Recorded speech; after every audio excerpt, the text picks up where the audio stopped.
గౌరవారగ్ని అని వేదం చెప్తోంది.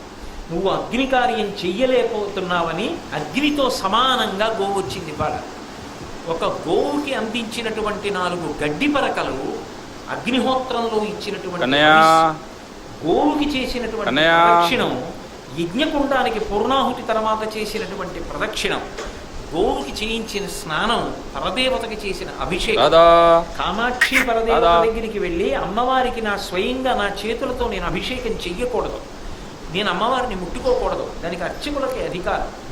కానీ ఒక గోవు మీద నేను కానీ నీళ్లు పోసి దాని ఒళ్ళు కడిగితే దాని చేత ఆ పరదేవతకి నేను అభిషేకం చేశాను అని నా ఖాతాలో వేస్తారు. అమంత్రకం, మంత్రం లేకుండా నీళ్లు పోస్తే గోవుకి, వీడు ఇవాళ కామాక్షి అమ్మవారి అభిషేకం చేశాడు వెళ్ళి అని కాదు.